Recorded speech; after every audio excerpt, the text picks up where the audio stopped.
All right, Mr. Jury. Yes, last time out you came. Yes. You gave 2 dates. And you said something that I have not seen any Nigerian government do before. That's correct. You said, mark our words so you can hold us accountable to the things we say. That's right. 2021, 2023. You're right. 2 important dates you gave us last time out that you came around. And you said those dates will be dates that we will no longer be screaming out on a regular up NEPA.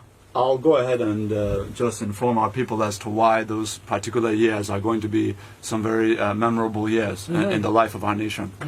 Last time I was on the program, we touched a number of sectors, but we spent a lot of time on the power sector, and rightfully so, because we know that this has been an area, if there's one area where every Nigerian, across political affiliation, across age groups, across ethnic lines, religious lines, linguistic lines, you name it, that they are jointly concerned about as a top priority is power.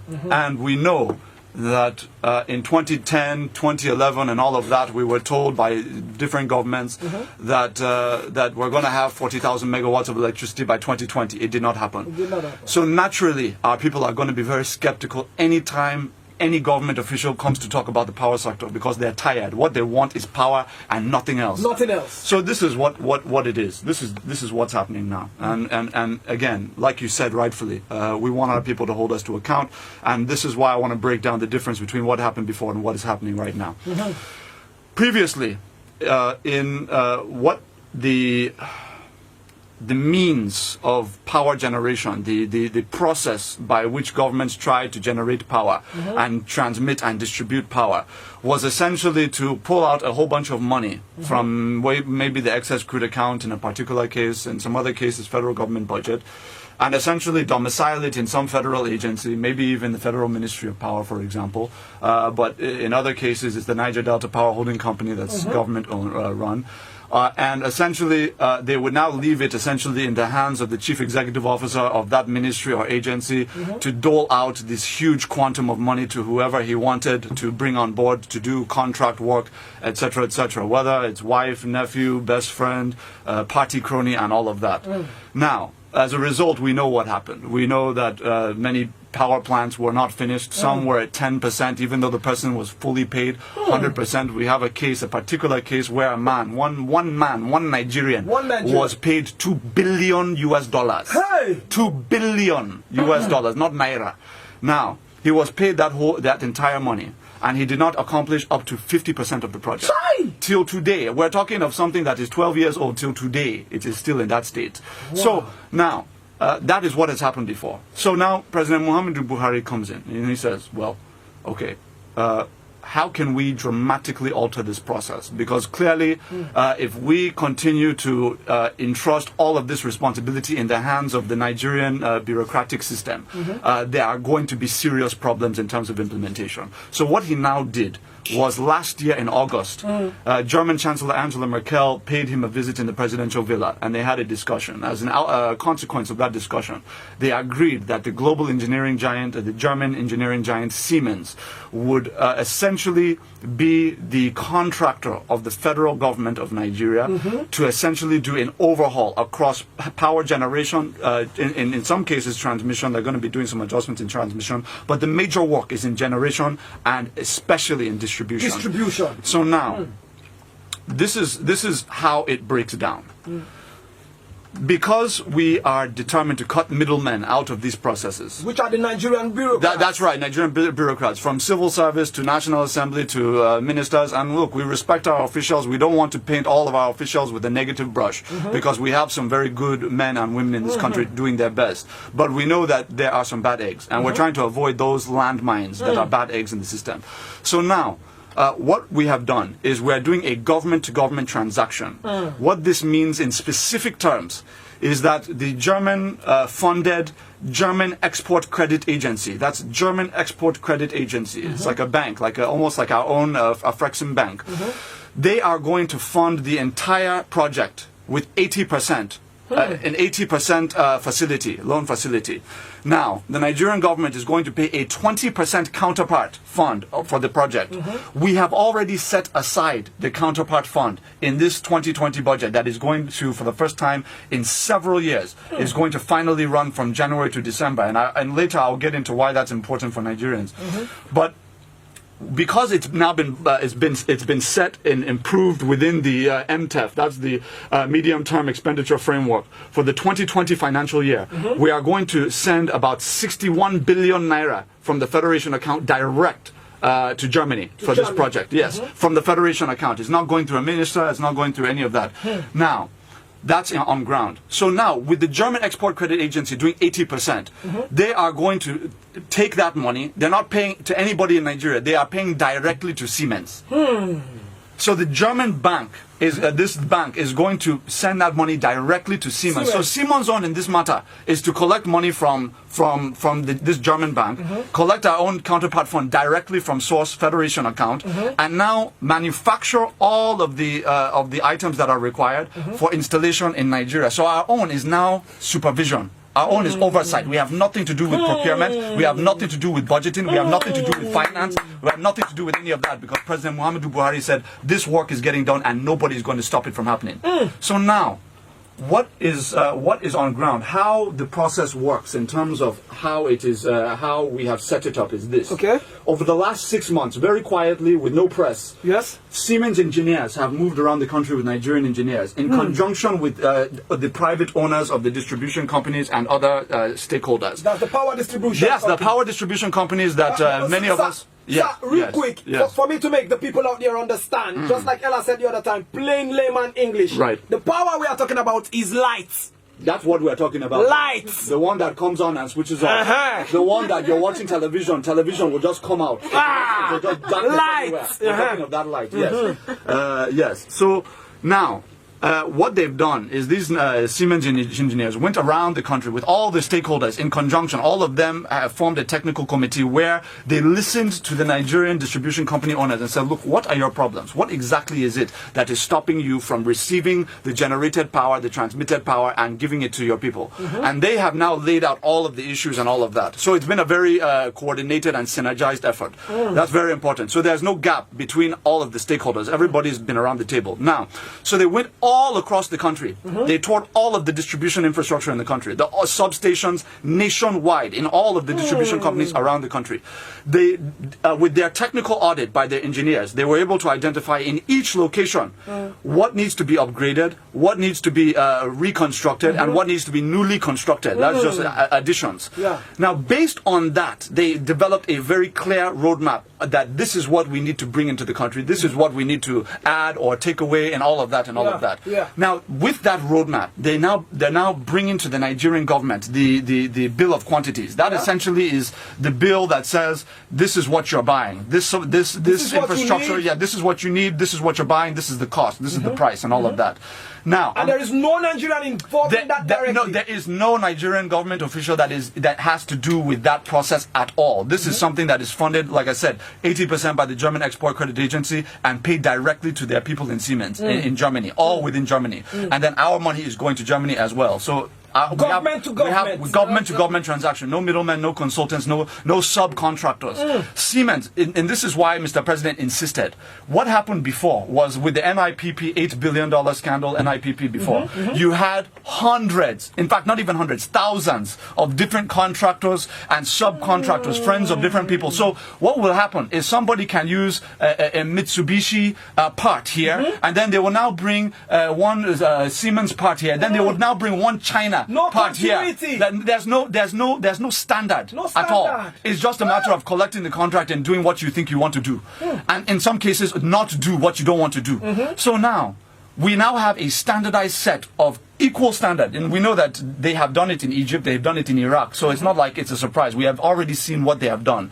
So because they are the top in the world in this field, in particular electricity generation and electricity related infrastructure, it was a natural fit. So now all the parts that are coming in are from one company. all are from one company, one contractor, and we're not bringing in subcontractors to come and add whatever piece. Nothing like that. So that is what the deal is. I know Nigerians want to hear when they can expect this power, because ultimately, you know, as much as what I've said is important, they want to have that light. And so this is basically what we're saying to Nigerians about that. According to our roadmap, we have the Siemens Group is bringing in from approximately January to July. They're going to be manufacturing all of these specified inputs that they're going to be bringing down. From July to December 2021. That is 1 year and 6 months. They are going to be doing installation across the country. Okay, that's phase one. Phase one is all distribution. You may ask, why distribution? Why distribution? Now, Mr. President saw that we've already spent billions of dollars on power plants, some built, some not, and all of that. We have generation capacity right now of about 11,000 megawatts, even though what is actually generated for several different reasons that have to do with distribution and also transmission is usually in the area of about 7,000 to 8,000 generation as we speak right now. Right now, as and we speak. Have capacity we have of more, of 11 to 12,000. That's correct. That's correct. That's correct. Now, but what the generation companies need is the capital that they would realize from distribution companies who pay for the power they receive. The problem is that our distribution companies were privatized and put in the hands of individuals who clearly did not have the capital they needed to fulfill the contracts that they signed in 2013. That has really put us behind the ball. But now we want to look forward now. We want to be forward-looking. So now what is going to happen is Mr. President essentially has now said that, look, if we fix distribution in the quickest time possible, we can get that 7,000 megawatts into the homes and businesses of Nigerians. And to understand how important that is, you would have to appreciate that currently the real distribution, the real thing that Nigerians are currently sharing right now nationwide, hovers around 2,500 megawatts. You say what? Distribution capacity, the one that we receive, the one that we use currently in the nation, yes, it ranges between 2,500 and about 3,300, depending on whether it's raining, depending on some other factors. But that's the band. But usually it hovers around 2,500 to 2,800 megawatts, thereabout. This is distribution. This is the power we seal. So now what we are saying is that by the time we get distribution addressed and we can actually receive and distribute the 7,000 that we're talking about, you're looking at almost 3 times the power that we have right now. Wow. Now, anybody who knows that they're seeing about 10 hours or 7 hours under the current situation in a day, some people are 3 hours, you can know what it will mean to have 7,000 megawatts distributed and sent to Nigerians and homes and businesses. Whatever we are having now times 3. That is essentially that is it, because it's approximately, right? It's 2,500 times 3. That's phase 1. Phase 1 of the project is distribution. Mr. President said distribution is first. Once we address distribution, we can worry about the other things, but we need to make sure that first our people are getting the power that we're generating. And for some that don't understand what we are talking about, if we get more power, production costs to run a business in Nigeria goes down. And we attract investment. So when we talk to investors, well, the first thing they're telling us is, look, what are you going to do about these legendarily high costs of production? Obviously, central to that is going to be the power issue and them having to pay for their own diesel power generation and all of that. And then at an industrial scale, you know that is huge money. Huge. Then you're looking at road infrastructure, rail infrastructure. How are you going to manage the ports and all of that? How do we decongest the ports and create new opportunities that will streamline our port systems? That's something that I want to get into very quickly after I finish this. What Nigerians need to know is that by December 2021, phase 1, which deals with distribution, is going to be completed. That means that Siemens would have gone through and installed everything that needs to be installed and fixed everything that needs to be fixed across the country with distribution infrastructure.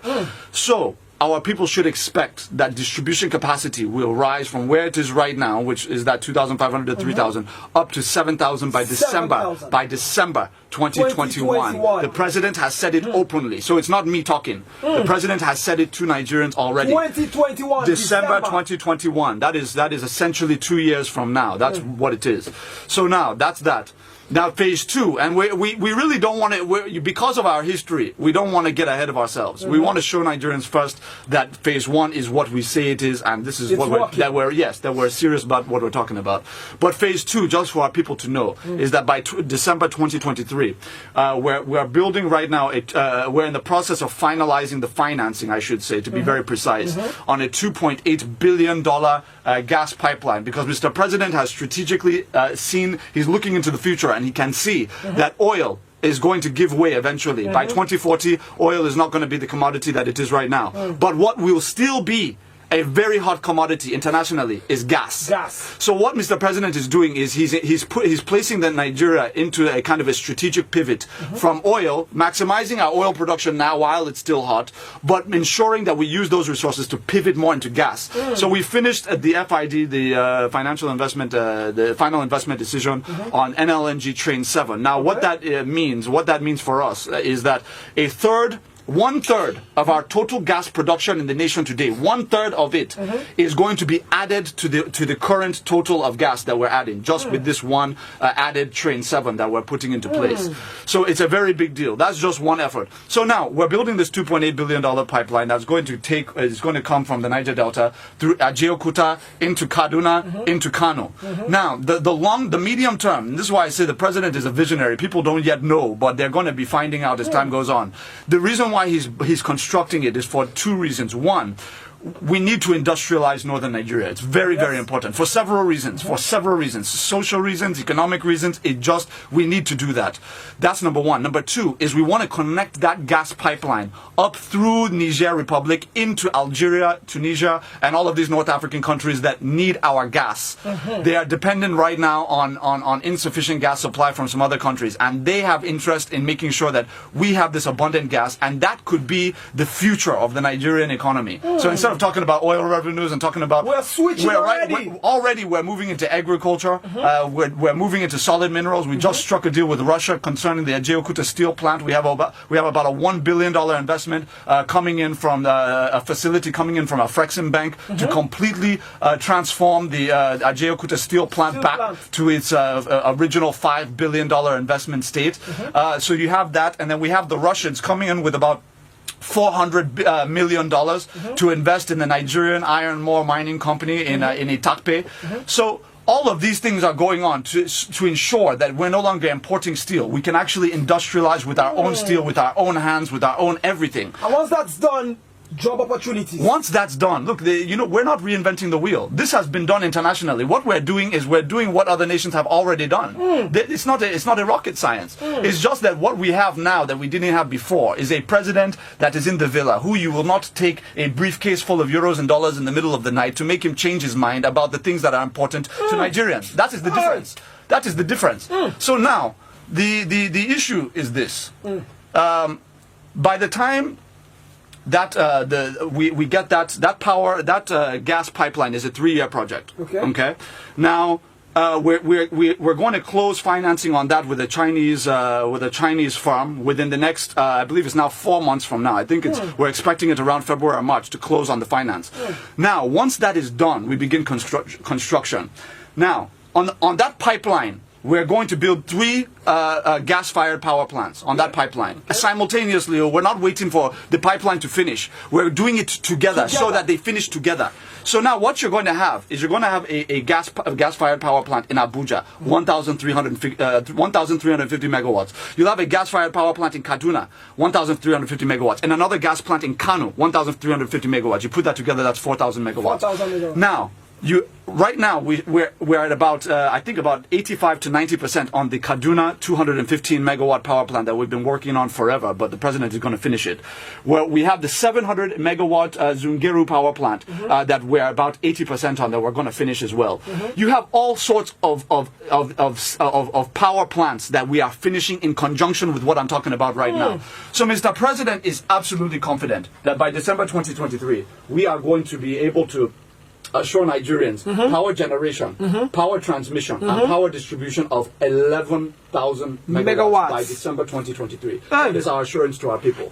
So this is the reason why we're coming out. It's not because we're stupid. The reason why we're coming out is because we want Nigerians to know that we're not doing business as usual. If we're coming out with a timeline, we're saying it to Nigerians so that they will hold us to account. Because that is how trust is built between people and their government. And trust has been so eroded and destroyed in this country between people and their government that it's going to take this kind of effort to tell our people, this is what we're doing, this is when you should expect it. And by the time you live up to that, they will now begin to rebuild that trust. And that's what we're doing. We've done a lot of consultation with the private sector. It's been a major part of the reason why we have seen the first 2 times in Nigeria's history that our nation has been on that list of the World Bank's top 10 most improving countries in the ease of doing business rankings.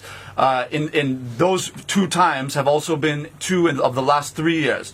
Is that this administration is not focused just on hard infrastructure. It's also focused on soft infrastructure. Those things that Nigerians may not necessarily see, but they impact business conduct just as much as the hard infrastructure. For example, our regulatory agencies once had this kind of old school civil service mentality that, it's red tape. Right? We need to ensure that we gatekeep, that we try to, it's like you want to show that you're doing your job. So you want to create as much gatekeeping mechanisms as possible. But the world has moved on from that. It's no longer about just rigid gatekeeping. Now it's about how do you facilitate and actively work to enable business. Because it's that soft infrastructure, those regulatory agencies that will be encouraging people to say, look, if you need to register your business, instead of waiting 6 months and having to pay somebody a bribe, you're now able to do it online within 48 hours. These are the changes. For instance, we're talking about going to the federal ministries, for instance. Or CAC, for instance. Computer Affairs Commission. Because I know sometimes you go down there and it takes you months and months and months. They tell you to go, come back, put you through a process. Yeah. And then at the end of the day, they say something for the boys. You see, this has been our history. So now, we've been putting in place a series of measures from the online innovations in the CAC, linking it now to the FIRS so that you can have a single window of both the tax-related matters and business registration matters. We've also done reforms in the judiciary, particularly in Lagos State and Kano State being the 2 commercial capitals of the country at the moment, where the chief judges of those 2 high courts have now put in new rules that limit adjournments. So now, instead of having an endless process when 2 businesses come to small claims court to contest an issue, before it used to be adjourned. Probably you have to pay a bribe to somebody. Now, they put a limit on adjournments. So now issues are being resolved very quickly. And now they've even put in place what we call pre-trial conferences, which is like mediation, so that people can sit down and hash out issues without going through the whole legal process. So these are the kinds of reforms that the World Bank identified and said, look, these people are actually getting very serious. Because not only do you have that, we've done executive changes, which is what I mentioned in CAC, even in immigration, the e-visa and how quickly that has happened, now in the judiciary and also in the legislature. We passed in 2017 the Credit Reporting Act, which gives businesses insight into the credit history of various actors within the space so that they're able to know who it is that they're dealing with. We put in place the Collateral Registry Act, so for the first time people are able to use movable assets as collateral in business transactions for the first time.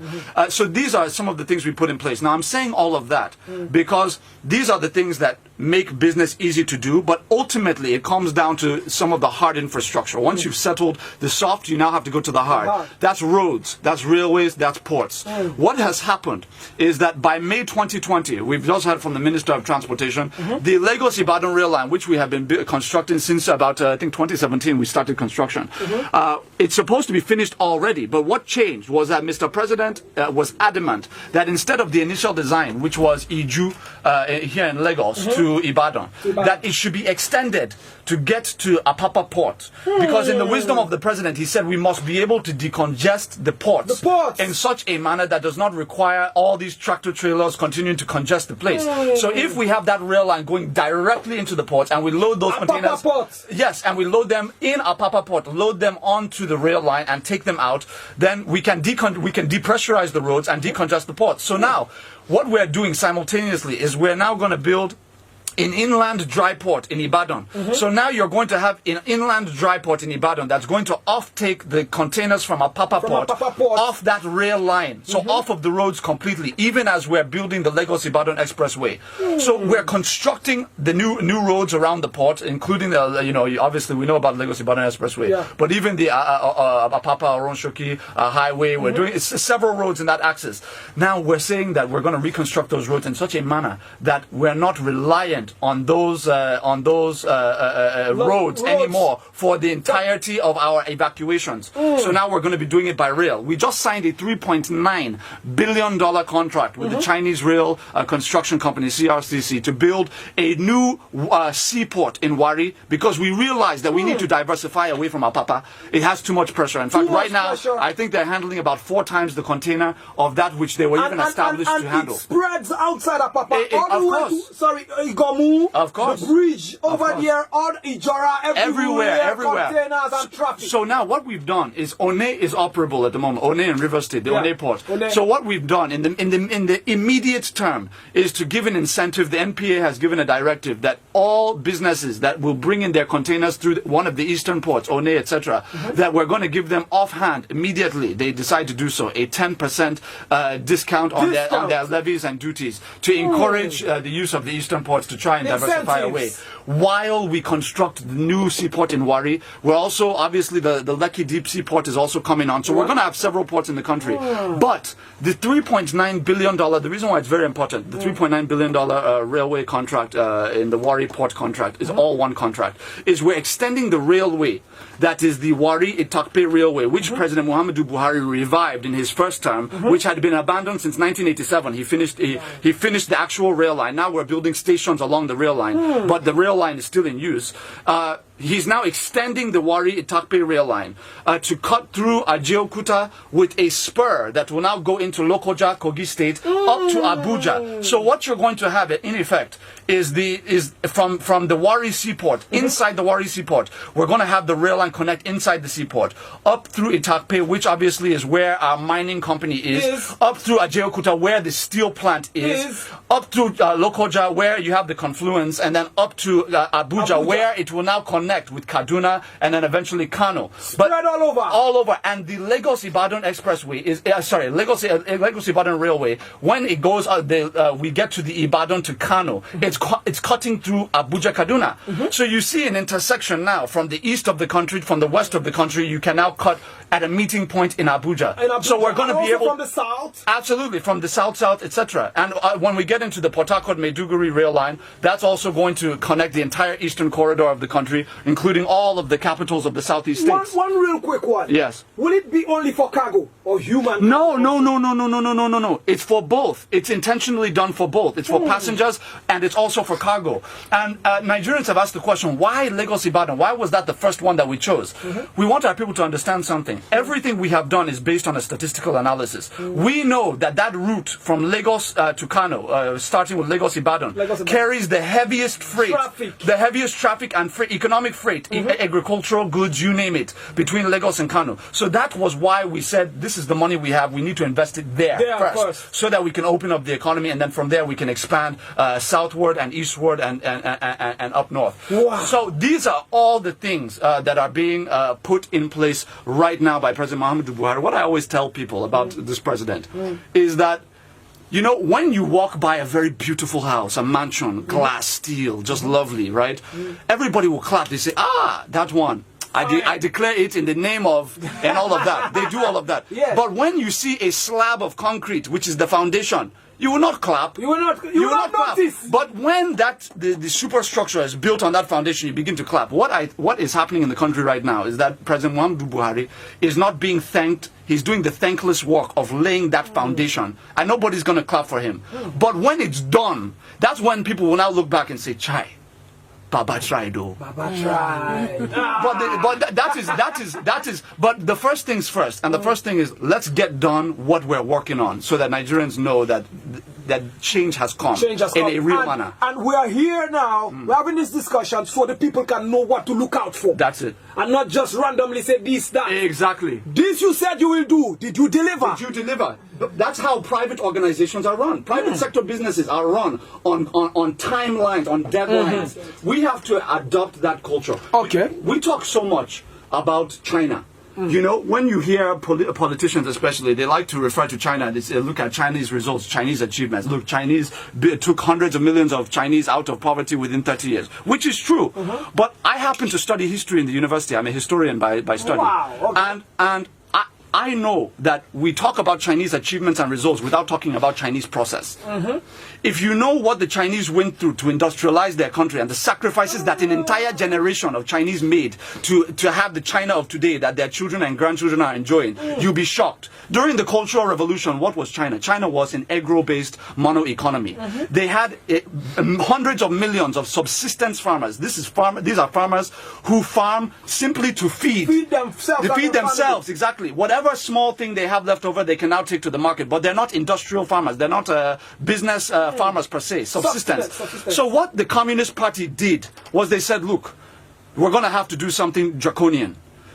Because they didn't have steel, they did not have industrial knowledge, they did not have any of that. What they now did is, because they were communists and they had a big brother communist country in Russia, they went to the Russians and said, look, we are going to give you our grains, and you're going to give us Russian steel.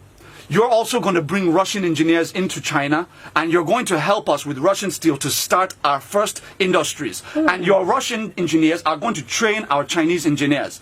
They used that grain that they took from these very poor subsistence farmers. And you had, I ask anybody who's interested, just Google it on your smartphone, about the Cultural Revolution and how many Chinese starved to death.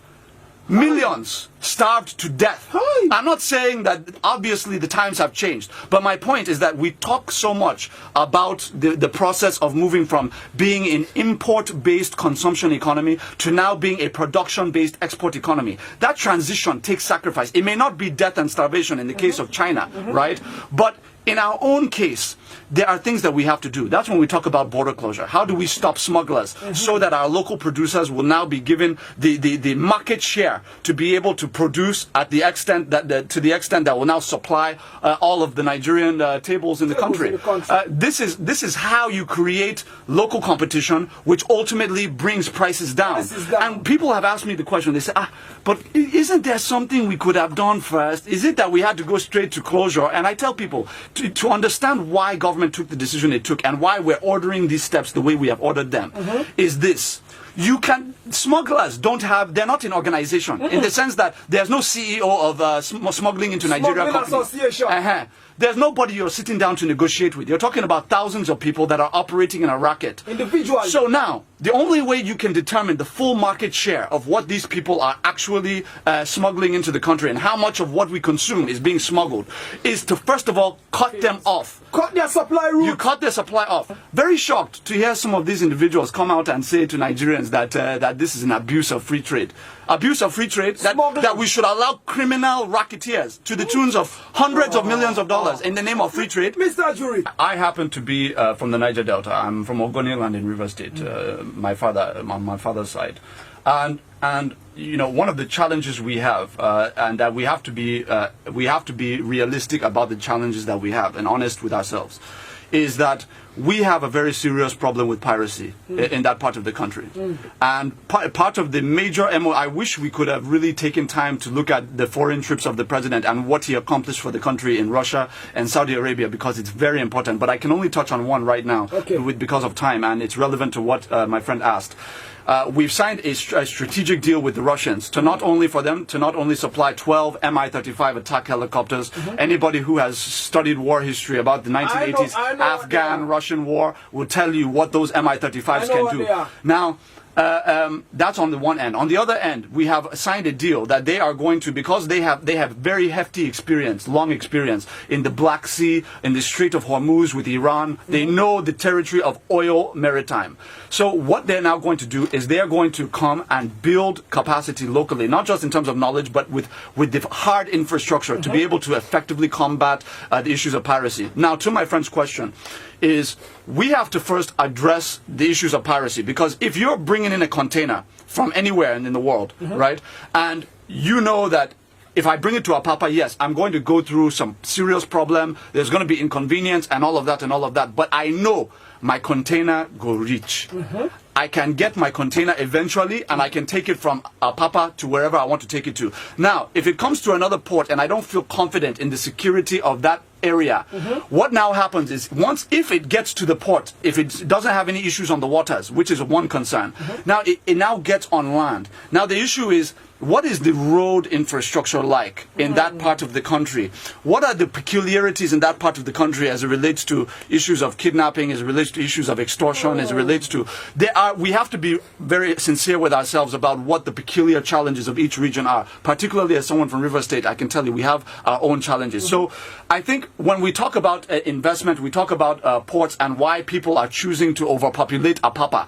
We have to factor in all of these other details, because these are the things that our investors are thinking about, our business people are thinking about when they take these decisions. The reason why we have slammed very hefty duties on, for example, car imports, rice imports, etc., is that we are absolutely determined that this massive crisis that we have with unemployment, my brother, we have 1.7 million Nigerian youths coming into the workforce every single year.